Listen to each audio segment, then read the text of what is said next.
Hola amigos, y estamos en este episodio número 82 de nuestro Cardio Tips Podcast con una invitada especialísima, la doctora Ángela Patricia Riscaneo. Ella es nutricionista deportiva, nutrición de la Universidad Nacional en España. También ha hecho muchas profundizaciones a nivel de nutrición deportiva y es máster de la Universidad Nacional de Fisioterapia del Deporte y la Actividad Física.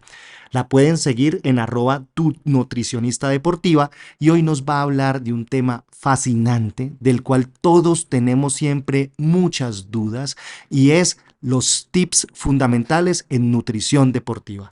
Bienvenida, doctora Ángela Patricia, el escenario es todo suyo. Cardio Tips Podcast.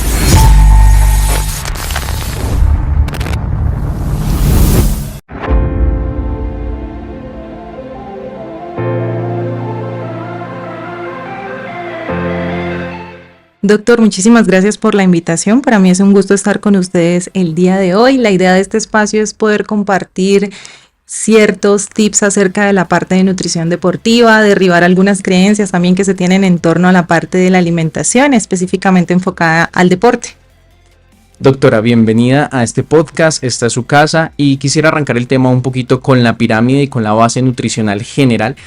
¿Cuál es la diferencia que hay entre la base y la pirámide nutricional deportiva y la base y la pirámide nutricional general? En alimentación nosotros vamos a encontrar varias pirámides. Las pirámides son una guía en cómo debe manejarse en este caso la alimentación o la nutrición de una persona o un grupo en específico.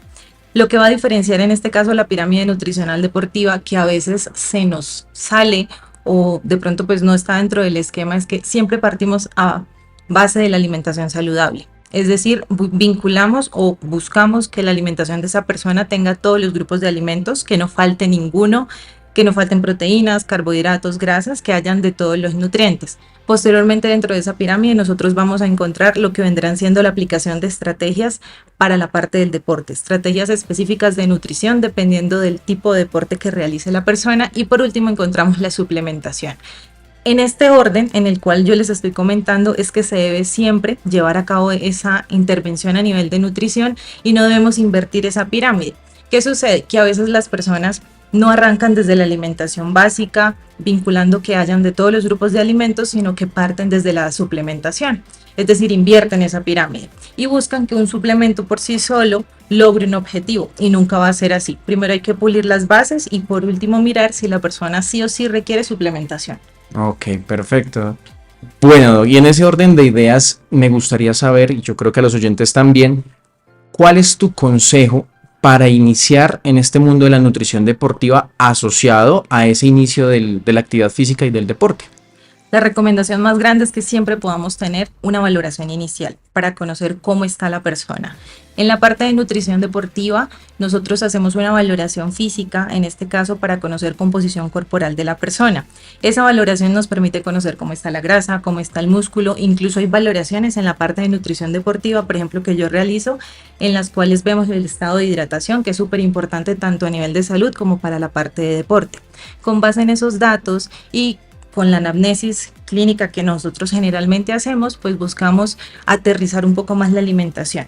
También importante dentro de esa valoración mirar intolerancias, mirar alergias, por ejemplo, que tenga la persona a ciertos alimentos, y buscamos no incluir dentro de la alimentación pues todos estos alimentos que puedan generar daño, porque a veces hay ciertos mitos o creencias de que debemos retirar algunos alimentos, pero eso debe ser supremamente personalizado.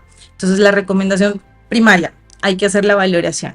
Si no es posible como tal esa valoración, primero hay que mirar que nuestra alimentación sea lo más completa. No debemos de inicio quitar alimentos que a veces uno por redes sociales o por recomendación de ciertas personas cercanas, o a veces uno ve a su deportista que de pronto el cual es un ídolo para uno, uno ve que retira algún tipo de alimento, entonces uno tiende a hacer lo mismo pensando en la parte de rendimiento, pero eso no va a garantizar el rendimiento y tampoco va a garantizar de que nos funcione pues a cada uno de nosotros. Claro, perfecto. Y que muchas veces con el ejercicio y con la nutrición lo que buscamos es precisamente eso, ¿no? Cambiar nuestra composición corporal y poder, digamos que, tener un impacto en nuestra salud. Bueno, una pregunta un poco más profunda es, ¿cuál es la recomendación que le daría a ese deportista que ya inició? que ya lleva una experiencia en el deporte, en el alto rendimiento, ¿hacia cuál consejo lo encaminaría frente a esa parte nutricional, deportiva? Fijarse en algo que nosotros en nutrición deportiva conocemos como el timing nutricional. El timing nutricional son esos momentos que son idóneos, son específicos para aportar ciertos nutrientes y que van a favorecer, por ejemplo, la adaptación al entrenamiento, favorecer de que lo que estamos entrenando pues realmente vaya a tener un efecto benéfico en el cuerpo de cada uno de nosotros. Entonces, el timing nutricional básicamente son esos momentos específicos que vendría siendo antes del entrenamiento, durante el entrenamiento y después del entrenamiento. Entonces, por ejemplo, si uno quiere rendir mucho mejor en el deporte, debemos tener una comida previa, que generalmente uno aquí va a aplicar alimentos que tengan proteína y alimentos que tengan carbohidrato. Durante no va a aplicar para todos los deportes. Por ejemplo, si hablamos de deportes de resistencia que tienen duraciones mucho mayores, sí se requiere especialmente el aporte de carbohidratos. Y al hablar también de timing nutricional, estamos hablando del post-entreno que me va a ayudar a la recuperación de esa persona. Si yo no me recupero bien, pues voy a una siguiente sesión de entrenamiento y es más probable que me lesione si no me recupere bien. En ese post-entreno nosotros vamos a encontrar también alimentos fuente de proteína y fuente de carbohidrato.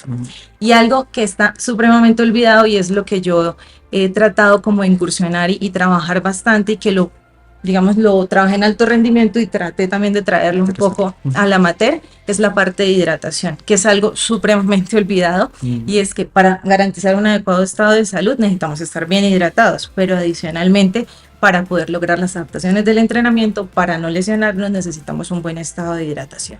Y también debería ser antes, durante y después. Bueno, y conociendo también tu trayectoria, sé que tienes un libro muy importante, ¿cierto? No sé si te gustaría explicarnos un poquito de qué trata, si lo podemos conseguir, dónde lo podemos conseguir, y cómo aprovechar y dejar tus redes sociales y decirnos, síganos, yo doy tips súper buenos y nos ponemos en la tarea de ser juiciosos. Gracias, Doc. Junto con la Universidad Nacional estuvimos haciendo un proyecto en torno a la parte de hidratación porque empezamos a buscar en la literatura y no hay libros como tal que vinculen toda la parte de hidratación. Ese libro de hidratación fue un proyecto más académico, se llama Hidratación para el ejercicio físico y para el deporte, es con la editorial de la Universidad Nacional, lo pueden encontrar por la editorial, por la librería de la Universidad Nacional, pero también lo pueden encontrar por Amazon, les voy a pasar también el link para que lo tengan.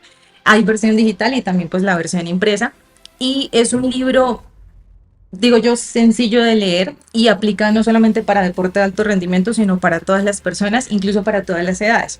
Entonces lo que buscábamos ahí con un grupo de profesionales era hacer un resumen como de todo lo que se sabe en el momento en torno a la parte de hidratación y que los niños aprendan cómo deben hidratarse si hacen ejercicio físico, que los adultos mayores también, que a veces son poblaciones que son más olvidadas en cuanto a la parte de hidratación, pues tengan esos nutrientes que vamos a necesitar.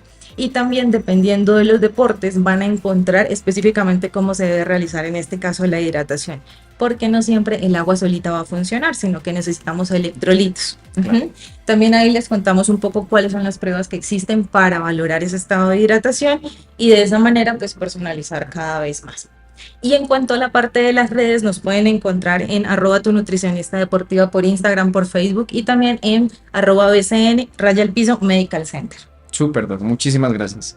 Bueno, Doc, me gustaría también enfocar un poco esta charla hacia la parte de los mitos que hay frente a la nutrición. Yo creo que para todos los que estamos oyendo este podcast y los que hacemos este podcast y los que manejamos redes sociales hemos escuchado del Dr. Biter, de otros doctores que son muy polémicos, que son médicos, aparte de eso, nutricionistas algunos, que tienden a generar mucha polémica frente a precisamente lo que uno se lleva a la boca. Entonces, ¿tú qué opinas desde tu parte profesional de este tipo de dietas populares, por así decirlo? Bueno, hace muchos años, cuando yo inicié a estudiar la parte de nutrición, la mayoría de dietas que encontramos ahorita no existían. De hecho, la única que se veía y era en un entorno clínico era la dieta cetogénica. La dieta cetogénica es un estilo de alimentación que se utilizaba para personas que sufrían de epilepsia refractaria. ¿Sí? Era una dieta o un plan de alimentación que estaba ideado para esa patología, pero no para deporte y mucho menos para pérdida de peso. Entonces, en torno a la parte de nutrición deportiva, nosotros vamos a encontrar que siempre basamos esa alimentación en cuanto a la nutrición saludable, es decir, vinculamos todos los grupos de alimentos, haciendo la salvedad de que si hay o existe alguna alergia o alguna intolerancia, pues salvo en ese momento no se debería utilizar ese tipo de alimento al cual somos alérgicos. Si de pronto no nos gusta, esos son los alimentos que no deberíamos incluir en un plan, pero no hay una dieta específica que se haya en este caso ideado para deporte. Actualmente encontramos dentro de toda esta parte de mitos muchas dietas que son bajas en carbohidratos y se proclaman o se vuelven famosas en el entorno deportivo. Sin embargo, en muchos deportes el tipo de esfuerzo implica una necesidad de carbohidratos. Y si yo retiro, por ejemplo, alimentos con carbohidratos en un deporte que requiere esos carbohidratos, pues voy a repercutir en una disminución de ese nivel de rendimiento del deportista, o al contrario es más probable que me lesione. Por ejemplo, en la parte de deporte yo necesito carbohidratos y proteínas, una combinación de los dos para una recuperación adecuada a nivel muscular. Si yo retiro carbohidratos, probablemente esa recuperación muscular se va a ver entorpecida y eso va a generar o me va a hacer más propenso a que yo me lesione. Si, por ejemplo, yo decido hidratarme solamente con agua y mi cuerpo necesita agua y electrolitos, por ejemplo, el sodio, potasio, cloro, magnesio, pero yo digo, los electrolitos no los necesito, solamente voy a hidratar con agua, es muy probable que esté siempre deshidratado o que maneje bajos niveles de hidratación. Y esos bajos niveles de hidratación me van a hacer más propenso a lesiones. Es como si yo tuviera en todos mis tejidos agua, un nivel de hidratación, agua y electrolitos. Entonces, si yo estoy hablando de un ligamento, un tendón, un cartílago, un músculo, y si ese tejido está deshidratado, es como si yo tuviera una hojita seca que se cae de un árbol y la someto a un esfuerzo físico, se quiebra, exactamente. Entonces es más probable que me lesione en alguno de estos tejidos.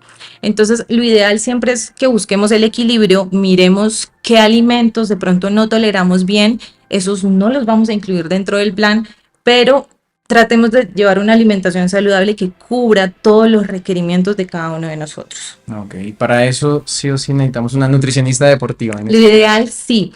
Hay algo importante y es como en el tema de los médicos manejan diferentes especialidades, en la parte de nutrición nosotros también manejamos diferentes especialidades. Yo siempre les comento, yo soy docente y siempre les digo a mis estudiantes, cuando yo salí de nutrición y dietética general, no sabía nada de deporte. No fue sino hasta que empecé, pues como tal, la especialización, exactamente. Encontré que pues había otro mundo que lastimosamente dentro del pregrado no se lograba abordar y por ende, pues esa alimentación para ese deportista iba a ser totalmente diferente. Se manejan valores diferentes a los que uno maneja en nutrición general. Claro, totalmente.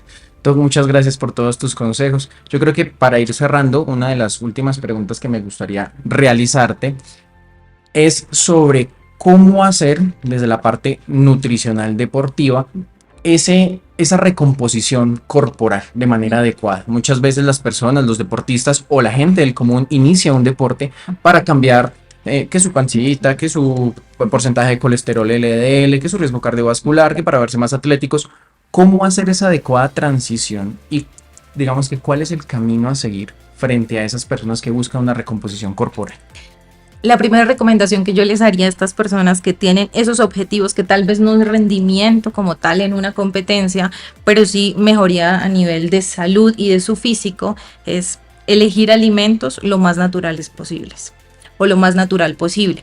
Por ejemplo, podemos incluir proteínas, carbohidratos y alimentos fuente de grasa naturales, no procesados. No todas las grasas son negativas o son malas, no todos los carbohidratos son malos tampoco, pero si tratamos de incluir o elegir alimentos lo más saludables posibles o lo más naturales, pues van a garantizar que ese proceso sea mejor. Por ejemplo, es diferente comerme los carbohidratos de un arroz, una papa, una yuca, un plátano, que son alimentos más naturales, a comerlos de pronto de un paquete de papas o de pronto de algo que venga ya en paquete. Entonces la recomendación es no dejar estos alimentos, sino irme o tratar de hacer esas elecciones lo más naturales posibles. Siempre hacer pues una correcta mezcla de estos, y en los procesos de recomposición corporal que consisten en bajar grasa y aumentar músculo o tener una mejoría en estos dos componentes, lo primero es tratar de incluir una buena cantidad de proteína. La dieta típica del colombiano generalmente incluye más alimentos fuente de carbohidrato. Eso no está del todo mal. El tema es que nos falta balancearlo con la cantidad de proteína necesaria. Por ejemplo, cuando uno habla de nutrición deportiva para los requerimientos de una persona que está haciendo ejercicio físico, no hablemos del deportista de alto rendimiento, es una persona que tiene una rutina, por ejemplo, prescrita por un médico del deporte, se requieren al menos aportes de 20 a 25 gramos en promedio en cada una de las comidas. Si yo me como un huevo nada más en el desayuno, un huevo nada más tiene 7 gramos de proteína. Es decir, estoy consumiendo un tercio de lo que yo requeriría. Si hago un poquito ahí matemática, quiere decir que en el desayuno debía comerme al menos 3 huevos. Y a veces hay personas que no desayunan nada de proteína. De pronto con un café, un sanduchito o un pan nada más, tienen esa comida y por ende pues quedamos por debajo de la cantidad de proteína que requerimos. Entonces la recomendación es aportar esa cantidad de proteína que cada uno de nosotros requiere en cada una de las comidas. Si no sabemos específicamente, podemos tener en promedio esta recomendación que les acabo de comentar, pero entonces serían cada una de las comidas que nosotros vamos a tener en el día para llevar a cabo ese proceso de recomposición corporal. Perfecto, muchísimas gracias. Muy claro todos tus mensajes. Bueno, y para todos los amigos de CardioTips Podcast, escuchar este evento nos hace cambiar el pensamiento que nosotros tenemos de la nutrición y sobre todo la nutrición deportiva.